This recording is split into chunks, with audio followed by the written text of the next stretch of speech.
My mother-in-law humiliated my dish, but then my husband's family discovered who cooked it. I am Luna. I am 32 years old. It was the look on her face. That's what got me. Not the words. The words were bad, sure. But the look? That look was pure cold power. It said, "You don't belong here. Before I tell you how everything flipped, like and subscribe, drop a comment. Where are you watching from?" They all took their first bites. For a few seconds, there was silence. The good kind. I watched them. I watched every single person at that table. This was the moment. This was the result of 2 days of work. This was my offering. I felt like I was back in a high school cafeteria, waiting for the popular kids to decide if I was cool enough to sit with them. That is how low my confidence was, just because of one woman, Diane. My husband Leo was the most obvious one. He was tense. I could feel the rigidness in his body next to mine. He kept his eyes fixed on his plate. He didn't want to see his mother judge me. He was trying to be invisible. I felt sorry for him. He had spent his whole life trying to avoid her judgment. Now he was watching her aim it at me. His father, Richard, was quiet. He was the first to eat. He liked food. He took a generous forkful of the truffle mashed potatoes. He closed his eyes briefly as he chewed. He looked like he was genuinely happy. "Please, Richard, just say it's good." His genuine pleasure gave me a tiny, fragile thread of hope. Chloe, Leo's sister, was slow. She was opposite me. She was Diane's favorite, her mirror image. Chloe cut a tiny piece of the rosemary butter chicken. She was inspecting it. She was looking for flaws before she even tasted it. She was prejudging. Her mouth was set in a thin line. She finally put the piece in her mouth. She chewed with the forced delicacy of someone on a diet who just bit into a forbidden dessert. And then there was Diane, the judge, the jury. She sat at the head of the dark, polished table. She was wearing her pearls. They were heavy, white, and suffocating, just like her presence. I focused entirely on her. I didn't breathe. She cut her piece of chicken. She angled the fork carefully. She lifted it. It was a formal, rehearsed movement. She placed it in her mouth. The first few seconds were the good silence. It was the silence of appreciation. The food was rich. The aroma was strong. They were focused on the taste. I felt a surge of genuine professional pride. My food is good. I know it is. Then, Diane stopped. She didn't look up. She didn't speak. She reached for her white napkin. It was crisp. She dabbed her mouth. It was a slow, deliberate movement. She put the napkin down. It was a performance. She was drawing out the tension. She was making me wait. She was establishing her power. Finally, she looked up. Her eyes met mine. They were cold and neutral. No emotion. No warmth.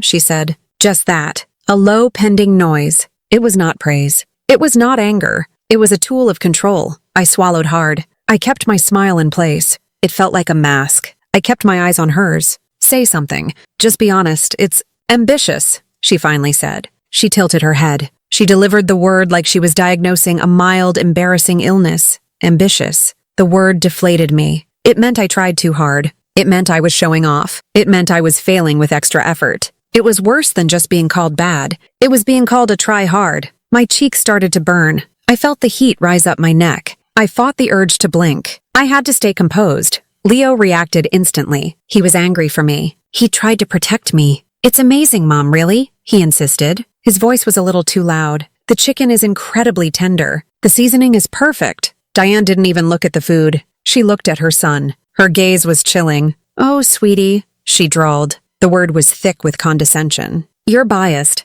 You have to say that. She's your wife." She emphasized wife like it was a temporary, silly burden he had chosen. She turned back to me. She was enjoying this. This was her show. "Let's be fair, Luna. It's not bad," she continued, making sure the fairness was coming from her, the superior one. "But it's a little unrefined.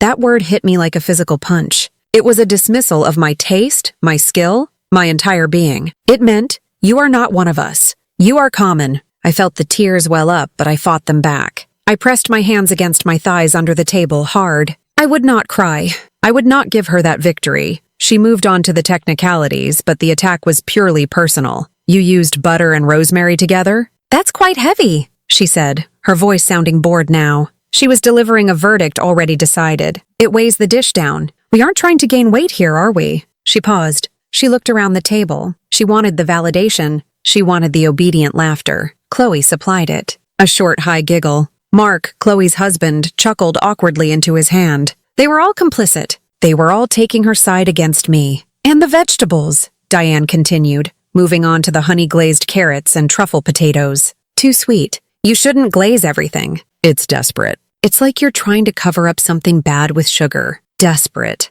That word cut the deepest. It implied my hard work was worthless, just a pathetic attempt to hide my mediocrity. She saw right through the food and straight to my deepest fear, that I wasn't good enough for them, that I wasn't good enough for Leo. The table chuckled again. It felt louder this time. It felt like they were laughing at my character, not my cooking. My cheeks were on fire. I wanted to speak. I wanted to defend the food. I wanted to defend myself. The glaze balances the richness. The truffle is expensive. I spent hours on this, but the words wouldn't form. I was paralyzed by the cruelty and the public nature of the attack. I had prepared for a culinary test. I was facing an emotional ambush. I forced the small, tight smile back on my face. I picked up my water glass. I took a slow sip. I focused on the cold glass in my hand. Be calm, be quiet, don't react. This was my corporate training kicking in. Smile through the insult. Leo looked miserable. He put his fork down. He looked at his mother, a storm brewing in his eyes. He started to speak.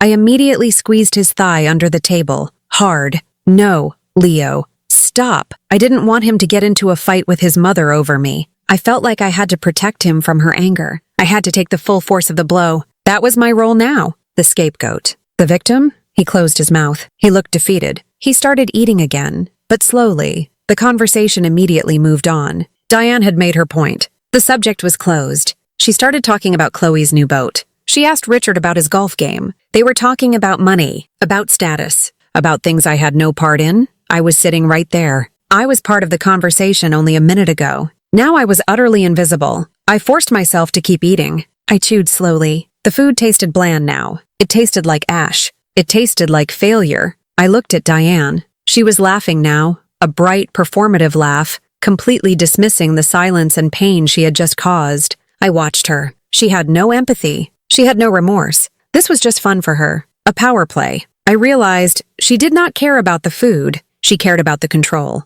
She used the dish as a tool to put me in my place. She was establishing the hierarchy. I was the new wife. I was the one who had to be taught a lesson. You are not good enough for this family. The initial hurt was still there, a sharp ache in my chest. But something else was starting to form under it. A cold, hard knot. It wasn't anger yet. It was determination. I would not cry. I would not beg. I would not collapse. I would finish this meal. I would sit here quiet and composed, and I would prove to myself that her cruel words could not break me. I was the target. I was the one who was dismissed. I was the victim of her careful, petty cruelty, but I was still me. I knew the effort I put in. I knew my passion was real. Her words were a lie. I held on to that truth like a shield. I stared at the rosemary chicken on my plate. I took a small bite. It was still tender. It was still seasoned perfectly. I chewed it slowly. It is good, I told myself. It is good, and her opinion means nothing. I used that quiet defiance to survive the rest of the meal, sitting in the silence, listening to the loud, empty chatter of the family who refused to accept me. After dinner, I offered to help with the dishes. Diane waved her hand. No, dear. You've done enough. Her voice was smooth. Too smooth. It was dismissive. She didn't sound grateful. She sounded like a queen granting a peasant a pardon. She made the word enough sound final. You have exhausted your welcome. You have caused enough trouble for one evening. I felt the rejection deep in my stomach. I wanted to just leave. I wanted to get into the car and cry until my head hurt. But I couldn't. I had to maintain the mask of composure. Leo stood up immediately. He was still trying to protect me. I'll help, Mom. Luna and I can clear the table. No, Leo, Diane said, her voice softening instantly for her son. It was a familiar pattern. She was hard on me, soft on him. You stay and talk to your father. I'll just handle this quickly. You two go relax. She was pushing me out and keeping him close. She was trying to separate us. She wanted to talk about me without me being there. I needed to be alone. I needed space to breathe. I walked toward the kitchen anyway. Leo followed me into the kitchen doorway. He looked genuinely distressed. He put his hands on my shoulders. I'm sorry, Luna, he said, his voice low. She's been like this my whole life. She tests everyone. I tried to keep my voice flat. I was fighting the tears. I know, Leo, it's fine. I'm okay. It was a complete lie. I wasn't fine. I was deeply, horribly hurt. He pulled me into a quick hug. He held me tight. He was my only anchor in that cold, judgmental house. It was delicious, he insisted, pulling back to look at my face. He looked earnest. Seriously, don't listen to her. She's a bully. You know that. I do know that, I whispered. My voice finally cracked a little. But she's your mother. And her opinion matters to me. It matters because I love you. I wanted her to see my effort. I wanted to feel like I belong here. You do belong here, he said quickly. You're my wife. Am I? I looked past him, at the dark, polished surface of the dining room table. She treats me like a stranger she doesn't like. She treats me like a caterer she didn't hire. He frowned. He couldn't deny it. Give it time, Luna, she'll warm up. I didn't believe him. I pulled away from his hug. The hope I had brought with me was dead. I'm going to go get my coat. I just need a minute. My coat was draped over a chair near the living room entrance. I walked slowly toward the living room. I didn't want to look at them. I didn't want them to see the pain she had caused. As I neared the doorway, I heard voices. Low but clear. I stopped. I recognized the pitch of Diane's voice. I recognized the sound of Chloe's low laugh. I knew they were talking about me. I froze in the doorway. I couldn't move. My feet were suddenly glued to the rug. I felt a terrible, sick urge to listen. This was the raw, unedited truth about how they saw me. Diane was talking. She sounded relaxed now. The performance was over. This was the real conversation. She tries too hard, Diane said, her voice dripping with scornful pity. That's the problem. It's too much flair. Real chefs know when to stop. They have restraint. I felt the blood drain from my face. My whole body went cold. I had tried my best. I had put my heart into that meal, and they had reduced it to a personality flaw, trying too hard. Chloe laughed, a short, sharp, obedient sound. I know, Mom, it was definitely a little desperate. The glaze. Who puts glaze on carrots? It's not Thanksgiving. Desperate. The word was painful enough the first time. Hearing them confirm it, whispering it behind my back was worse. It felt like they were actively enjoying my humiliation. I gripped the wooden doorframe behind me. I felt a surge of cold, terrible anger. I was standing there, listening to the destruction of my effort. Then Diane said the sentence that broke me completely, the one that was pure, cold malice. She's not even a real cook. That's why she overcompensates. She works in marketing, doesn't she? That's all about surface and selling. She thinks she can sell us a bad meal with a pretty presentation. Marketing. They were using my old job, the job I hated and left as a weapon. They had boxed me in. They had decided who I was, and nothing I did could change their mind. My passion was fake. My effort was just a trick. Chloe laughed again. That awful sharp laugh. Exactly. She just follows YouTube recipes and thinks she's Julia Child. It's pitiful. Pitiful. That was the last word. It hung in the air, echoing in my mind. I walked backward, silently, away from the doorway. My coat was forgotten. My legs felt weak. I stumbled back toward the kitchen sink. I am not a marketer anymore. I do not follow YouTube recipes. The truth was trapped inside me. It was heavy and burning. I had quit my job. I was a professional cook. I had done all of this for real, and they had dismissed it all as a lie. I put on the heavy rubber gloves. I turned the hot water on full blast. I needed the sound to drown out the echoes of those words. Pitiful. Desperate. Not a real cook. I started washing the dishes. I scrubbed them furiously. I scrubbed the plates that had held the ambitious chicken. I scrubbed the forks that had been used to eat the unrefined potatoes. I was scrubbing the dishes clean of their insults. I was trying to wash the humiliation off myself. I felt betrayed. Deeply, deeply betrayed. Not just by Diane, but by Chloe, who reveled in the cruelty. And by Leo, who loved me but couldn't defend me from his own family's toxicity. I was alone, a victim of a family drama I hadn't asked for. I scrubbed the sides of the serving platter. My hands were shaking inside the gloves. I could feel the hot tears finally start to fall, but they were trapped under the gloves. They felt hot and useless on my cheeks. I kept my face down, hidden by the steam from the sink. I wouldn't let them see me cry. I wouldn't give them that power. I was cleaning up my own failure. As I scrubbed, the tears stopped. A cold, hard resolve took their place. The hurt did not disappear, but it solidified. It turned into power. I thought about my real life. The life they didn't know. The life where I was L.M. Rivers. The life where people paid thousands of dollars for my menus. They had reduced me to a fraud using a YouTube video. I made a vow, silent and absolute, over the sink full of soapy water. I would not correct them now. They wanted to believe I was small and pitiful. Fine, let them. But the next time I cooked for them, I would bring the full, undeniable force of L.M. Rivers. I wouldn't argue. I wouldn't plead.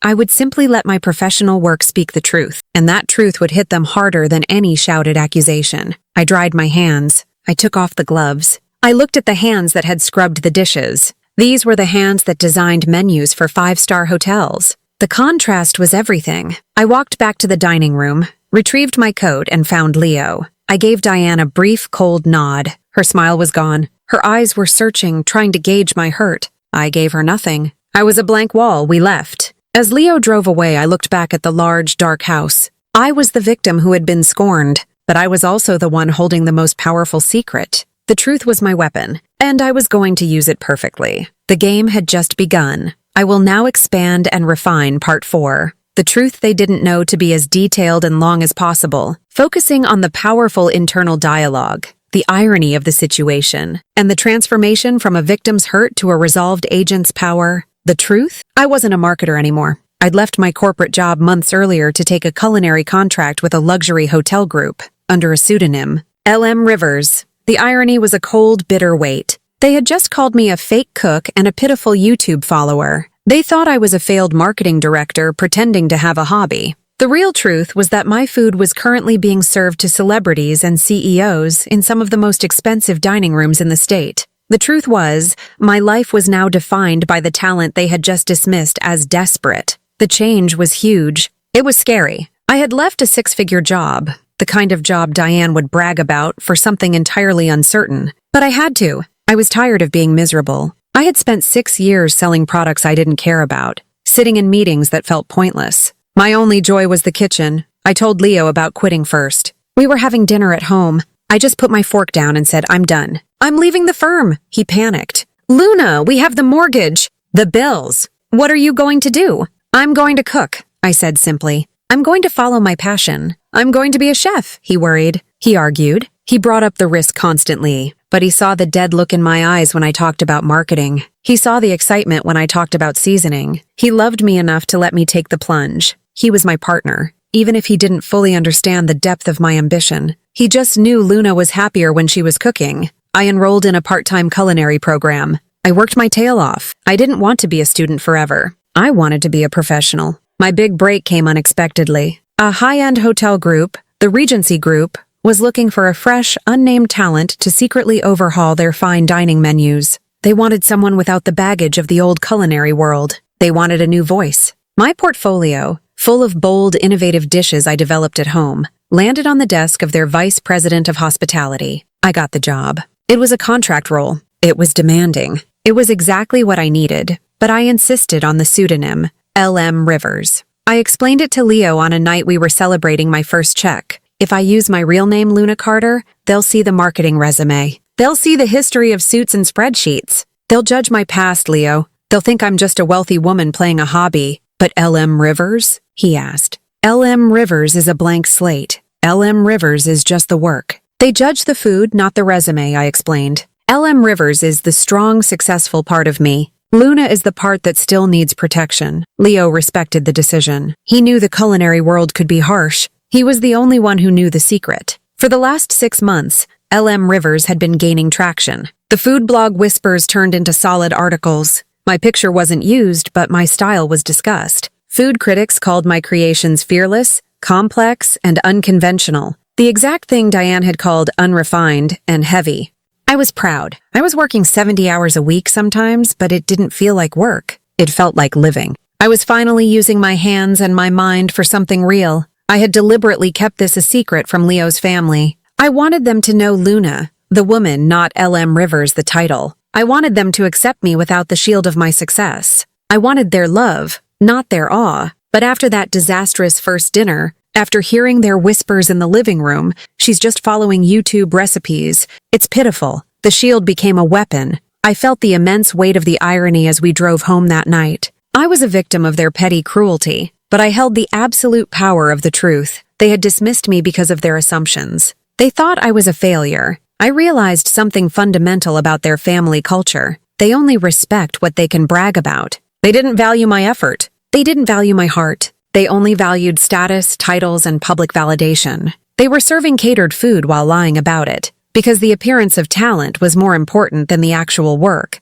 I looked at my hands on my lap. They still felt raw from scrubbing Diane's dishes. These hands, which had just been insulted as belonging to a dabbler, had created the menu for the upcoming National Food Festival. The hurt, the humiliation, the feeling of being overlooked, all those victim emotions started to crystallize into a cold, fierce resolve. I was done seeking their approval as Luna. I was done being the small, quiet wife. I would give them the title they craved, but I would deliver it at the moment of my choosing, and the delivery would be undeniable. I started planning immediately. I wouldn't announce my job. I wouldn't defend myself with words. Words were cheap, and they had just shown me how much they valued lying. My work would speak the truth. I knew Richard's birthday was coming. I knew Diane would stage another perfect fake dinner. That would be the time. I would bring my best work, my most recognized creation, the one that was currently being featured in Seattle Magazine, the chocolate hazelnut tort.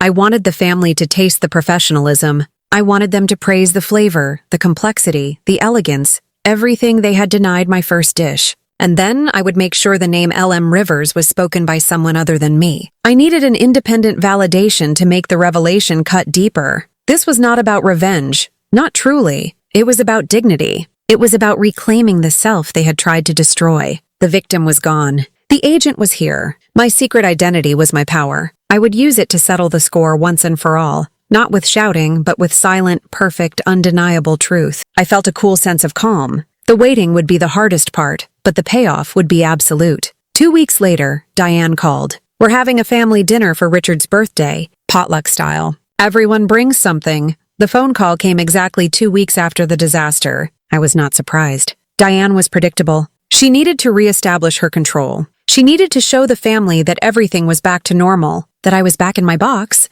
I answered the phone. I kept my voice calm. We're keeping it simple this time, dear, she said, her voice dripping with artificial kindness. Since the last meal was so heavy, she paused, letting the insult hang in the air. A final little jab. A potluck will be much less stressful for everyone. The real message was, less stressful for you, Luna, because you won't be in charge. I felt the familiar coldness settle in my stomach, but this time it was mixed with a surge of anticipation. This was it. The opportunity I had been waiting for. That sounds lovely, Diane, I said, keeping my tone light and agreeable. Good, good, she chirped, relieved that I wasn't fighting her. So Chloe is bringing her signature pasta salad, and I'm making a traditional roast. Something everyone can rely on. She made sure I knew who was providing the real food. What will you bring, dear? She asked, fishing for my level of effort. I smiled, a slow, private smile that she couldn't see. I looked over at Leo, who was sitting on the couch, watching me with nervous curiosity. I didn't give him a clue. Of course, I said. I'll bring dessert. Something simple, she instructed immediately. Her caution was clear. She wanted zero risk, zero ambition. Don't overdo it. Just a nice fruit plate or a simple pie. Something you can't mess up. I took a deep, steadying breath. This was the moment of decision. The moment I would choose the weapon. Oh, I won't overdo it, Diane, I promised. I'll make a dessert that is perfectly balanced. Simple, elegant, and unforgettable. I hung up quickly before she could ask about the word unforgettable. Leo stood up immediately. He looked alarmed. Luna, what are you doing? Unforgettable? You need to bring a box of cookies. Don't challenge her again. I'm not challenging her, Leo. I'm giving her exactly what she asked for, I said, walking toward my study. Simple and elegant. I'm just redefining the terms. I looked at him seriously. She wants me to fail quietly. I am going to succeed loudly. Not with words, but with excellence. This is the only language they understand. I spent the next 2 days entirely focused on the task. This was not cooking. This was an operation. I drove downtown to my professional kitchen, the commercial space, the one where L.M. Rivers created. I didn't touch my home kitchen. I needed the full sensory experience of my professional life. I needed to embody the title they were about to discover. I chose my creation carefully. It had to be undeniable. It had to be flawless. It had to be the exact dish that critics were currently raving about. It had to be traceable. I chose the chocolate hazelnut tort with gold leaf. It was perfect for the job. It was intensely rich and complex, requiring 5 distinct cooking steps and advanced pastry skills. But the final presentation was deceptively simple, a sleek, dark, elegant circle. It looked minimalist, but its flavor profile was a world-class statement. It was the complete, arrogant opposite of a YouTube recipe. I went to the specialized markets. I bought the finest, darkest cocoa powder. I sourced rare, organic hazelnuts. I worked the chocolate ganache until it was a flawless, reflective mirror. Every step was executed with the precision of a professional who knew her worth. This was not a plea for approval. This was a declaration. As I worked, I thought about Diane. I thought about the word desperate. The anger fueled the perfection. I refused to let my work be sloppy. I refused to give her a single seam to pick at. The tort had to be so flawless that even she, with all her cynicism, couldn't deny its quality. I spent an hour just applying the pure edible gold leaf. I used tweezers. The flakes had to catch the light just right. The gold was the final touch, a visual marker of luxury, status, and professional expertise. It screamed expensive. It screamed unrefined to her, but it screamed exclusive to the rest of the world. I didn't tell Leo what I was making. He asked, and I just said, "It's a surprise. It's chocolate." He wisely didn't press for details. The finished tort was a piece of art. It was dark, silent, and contained. A small, perfect bomb of truth. I placed it into a professional, heavy silver cake carrier. I used the one I reserved for major catering deliveries. I wanted the vessel to look as important as the content. The heavy silver case added a physical weight to the truth I was carrying. As I drove to Diane's house on Saturday evening, I was not nervous. I was calm. I was fully L.M. Rivers. The Luna who was hurt and insecure was locked away. This version of me was the professional, the one who knew her value. I looked at my reflection in the car mirror. My simple black dress was my disguise. I was a spy carrying undeniable evidence. I was no longer seeking acceptance. I was setting a boundary. I was preparing a statement. They had shown me they only respected status. I was bringing the highest status I possessed. I didn't want their love anymore. I wanted their recognition. The game was simple now. I would deliver the truth quietly, and I would let the family drama collapse around them. The victim was about to deliver her sentence. I arrived at the house. The silver carrier felt heavy and powerful in my hands. The time for quiet submission was over. The time for elegant truth was beginning. I was ready. When I arrived, the house was full of laughter and perfume. Diane wore her pearls. Chloe poured wine. On the table sat trays of catered food from an upscale deli. The house was loud, louder than the first dinner. This time it wasn't just the core family. There were aunts, uncles, cousins. Aunts I'd met once. Cousins I had only seen in pictures. It was a bigger stage, a wider audience for Diane's performance. I walked in with Leo. I was holding the silver cake carrier. It was heavy, and I carried it like it held a bomb. A beautiful, delicious, silent bomb. Diane greeted us at the door. She looked me up and down quickly. She was wearing her statement pearls. They were big and cream-colored. She always wore them when she wanted to feel important. "Luna, dear," she said, her voice high and strained. "So glad you made it." "Happy birthday, Richard," I said, kissing my father-in-law on the cheek. He seemed genuinely pleased to see me. Richard was quiet, much quieter than Diane. He was the only one who had ever given me a kind look without the need for a joke or a critique. "What have you brought?" Diane asked, looking straight at the silver carrier. Her eyes were suspicious. "Just dessert," I said calmly. "I followed your instructions. Simple, elegant, good. Place it at the end of the counter, dear. We'll bring it out after the roast." She waved me away with a swift, decisive hand movement. Dismissive. I walked through the dining room. I placed the silver carrier quietly at the far end of the large counter, near the coffee maker, away from the centerpiece, away from the spotlight. The main dining table was a show. Diane had trays of food set out. She was proudly announcing everything. "This is my signature pasta, everyone. Took me all morning," she announced, pointing to a huge glass bowl of pasta salad. But I saw the truth. The bowl was placed right next to a crumpled-up plastic container from an upscale Italian deli that I recognized instantly. The deli was famous for its pasta salad. Chloe quickly moved a napkin over the container. "And Chloe brought her signature green salad," Diane continued, beaming. Chloe's salad looked perfectly assembled. Too perfect. I glanced underneath the serving platter. Another plastic container, half hidden. It was catered. Of course it was. The family was impressed. They were praising Diane and Chloe for their hard work. This was the family culture. Pretend to be domestic and talented, but really just pay for it and take the credit. I realized I wasn't just the outsider. I was the only honest one. I was the one who actually cooked the food I brought, and they hated it. They hated the effort. They hated the truth. I found Leo in the living room. He looked relieved to see me. "It's crowded," he muttered. "Just smile and nod. Don't worry about Mom." "I'm not worried about your mom, Leo," I said. "I'm worried about their sincerity." He frowned, not understanding. "What do you mean?" "Look around, Leo," I whispered, nodding toward the dining room. "Your mom and Chloe are serving catered food and calling it their own. This isn't a potluck. It's a staged event. They only value effort if they can claim it. That's why my meal failed, because they knew I made it." Leo looked confused, then annoyed.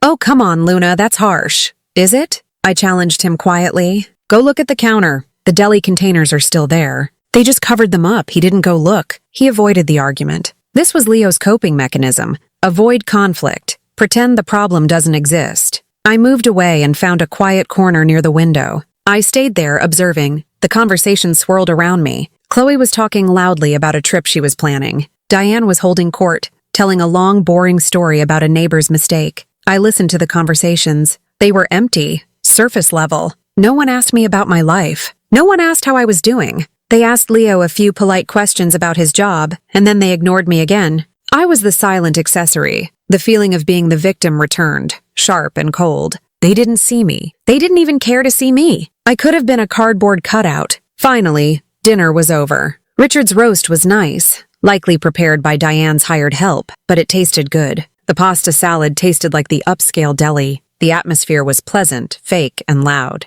Halfway through the cleanup, Diane clapped her hands dramatically. Dessert time! The attention shifted to the counter. I felt my pulse quicken. This was it. The moment of silent delivery. Diane walked toward the counter. She saw the silver carrier. It looked imposing, professional. She hesitated for a split second. Then, she lifted the lid of my dish. The air seemed to suck out of the room. Not because of shock, but because of the visual impact. The chocolate hazelnut torte sat there. It was dark, rich, and perfect. The ganache was a reflective, glossy mirror. The gold leaf shimmered. It looked expensive. It looked professional. It looked like it belonged on the cover of a magazine. Gasps filled the room. Not the fake chuckles from last time. Real, surprised, impressed sounds. Oh my, an aunt said. Did you get that from that new French bakery downtown? It looks like a piece of art, Cousin Mark whispered. Diane's face tightened. She looked at the torte, then back at me, standing a few feet away. She was cornered. She couldn't criticize the look. It was too beautiful.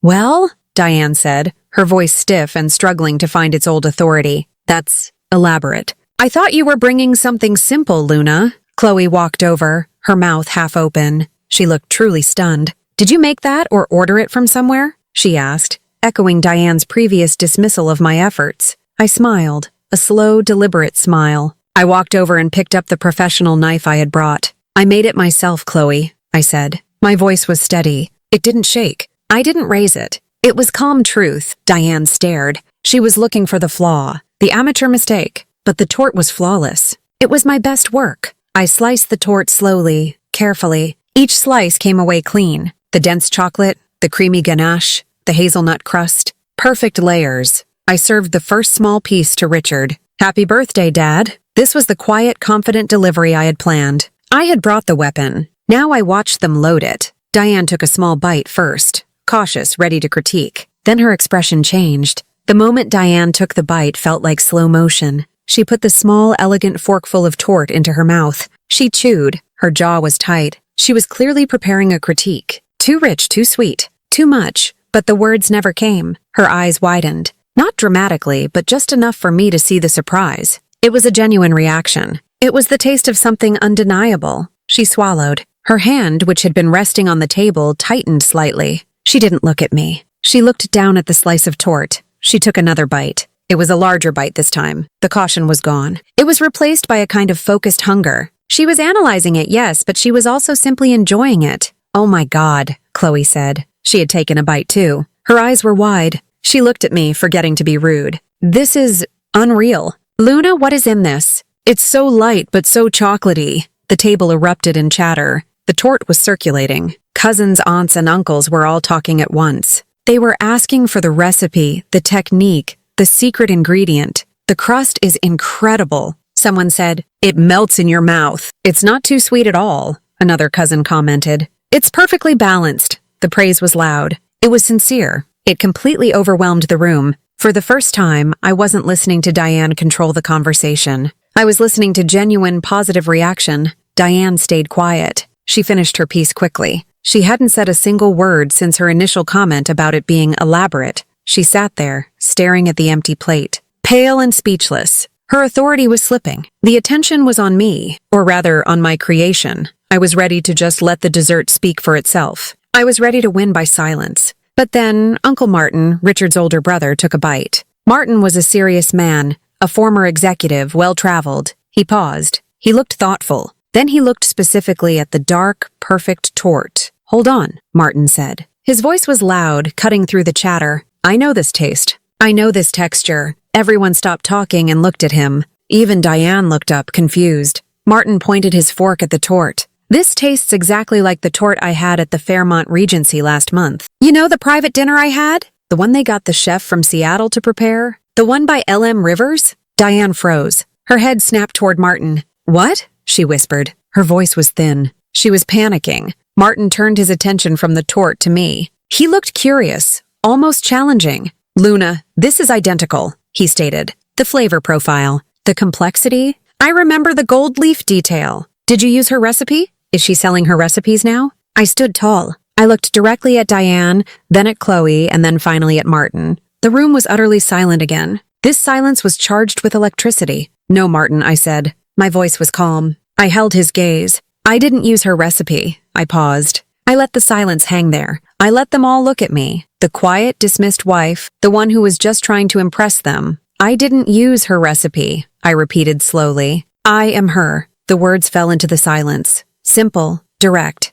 absolute truth. Diane looked like someone had poured a bucket of ice water over her head. Her mouth dropped open slightly. Her eyes were wide, blinking rapidly. She didn't look like the queen of the dinner table anymore. She looked like a thief caught in the act. Leo was the second one to react. His mouth dropped open. He looked between me and his mother, confusion warring with shock. He knew I was L.M. Rivers, but I don't think he ever realized the weight of that name to outsiders. I'm sorry, what? Diane whispered. The whisper was laced with genuine disbelief. It was the first honest sound she had made all night. I'm L.M. Rivers, I confirmed, speaking to the whole room, but looking only at Diane. I've been consulting for Fairmont, the Regency Group, and several other luxury hotels across the West Coast for the past year. I develop menus, train chefs, and sometimes I consult under contract for private events.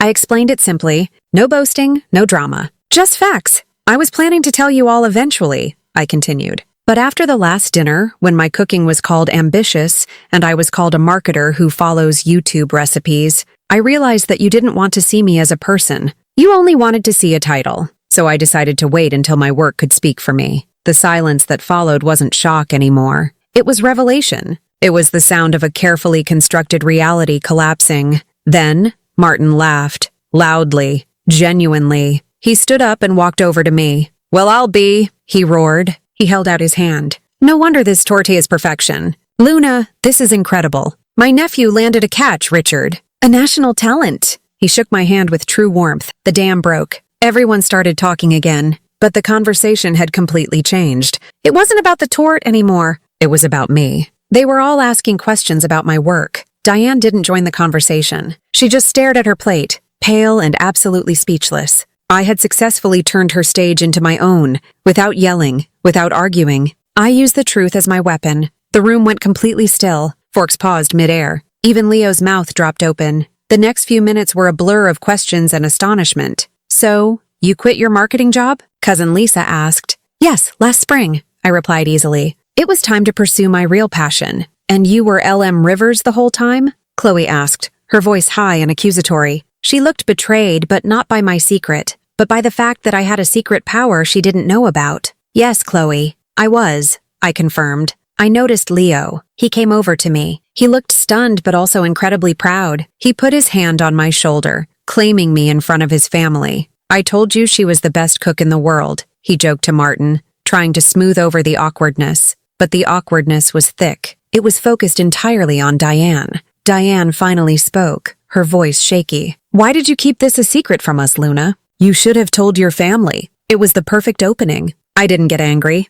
I didn't shout. I just looked at her calmly. I did keep it a secret, Diane, I explained, my voice carrying just enough for everyone nearby to hear. Because the first time I cooked for you, I wasn't a chef. I was just Luna, and you said my food was unrefined. You said I was desperate and just following YouTube recipes. The noise in the room died down again. Everyone was watching. I didn't want you to respect me because of a title, I continued, my voice measured. I wanted you to respect me because of my effort. When I saw that my effort wasn't enough and that you preferred to believe I was a failure because of my old job, I decided to wait. I waited until you could taste my professionalism without knowing my name. I looked pointedly at the pasta salad. I brought the tort today to see if you would still call my cooking desperate and unrefined, even when it's identical to the food being served in the top hotel in this state. I didn't accuse her of using catered food. I didn't have to. The comparison hung in the air. The irony was devastating. She had mocked the real chef while proudly serving bought food.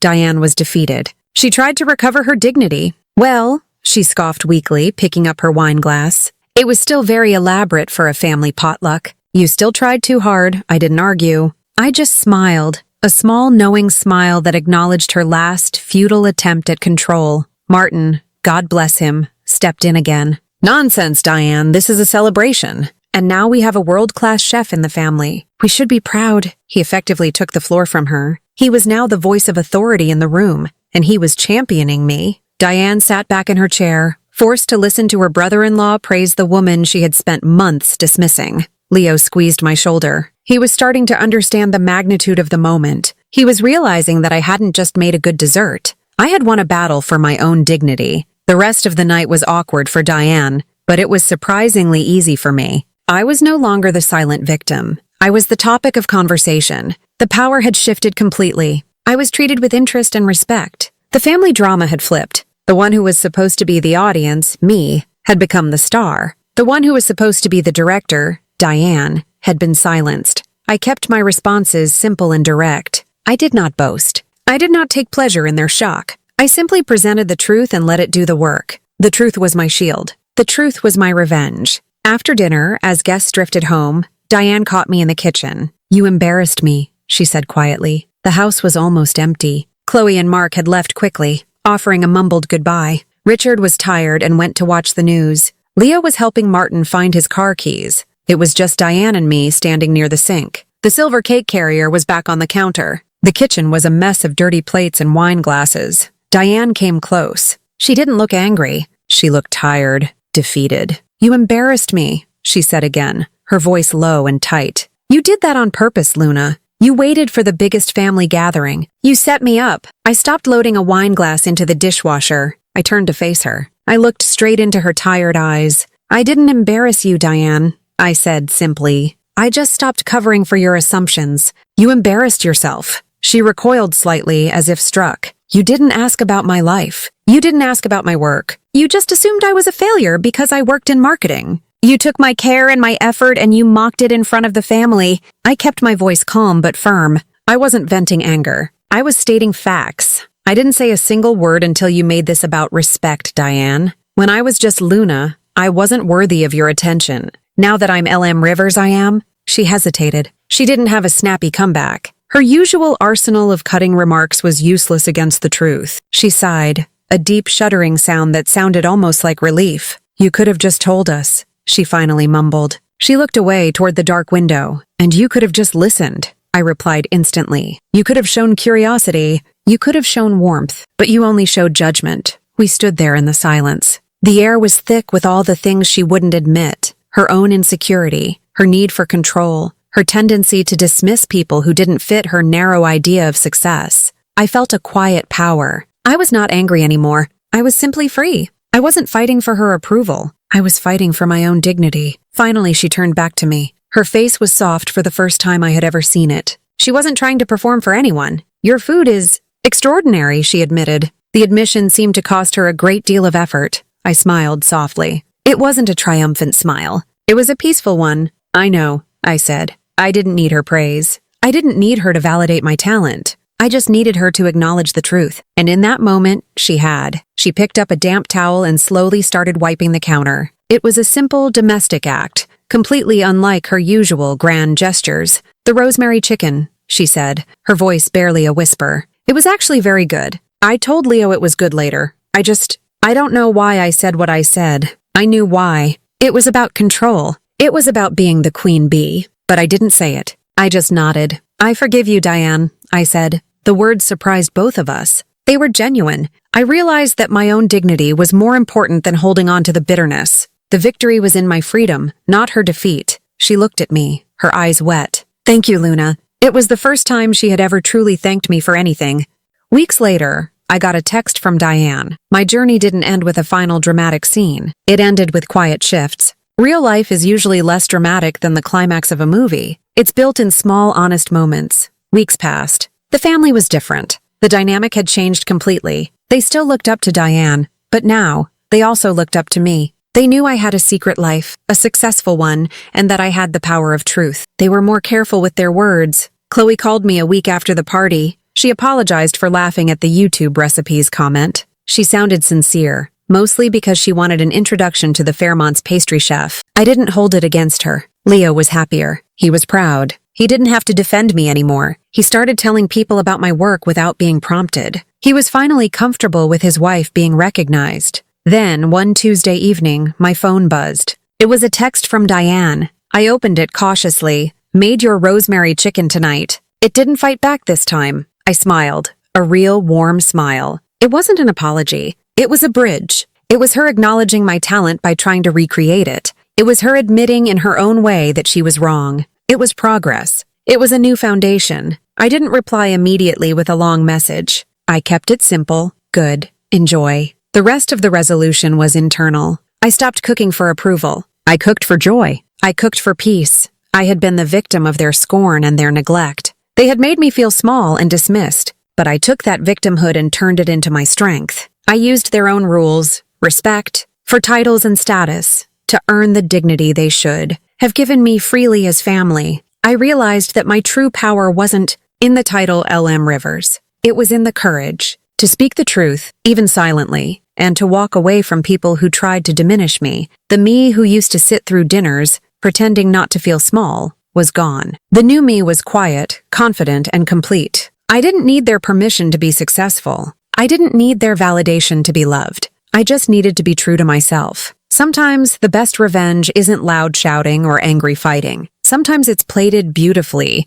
Sometimes it's served with calm silence. And sometimes it tastes sweeter than any dessert. If you've ever been underestimated, only to rise stronger and silent, hit that like button. Subscribe for more stories where dignity wins and karma tastes sweeter than dessert. Drop a comment below. What was the moment someone underestimated you? And how did you prove them wrong? I want to read your wins. Thanks for watching, and I'll see you in the next one.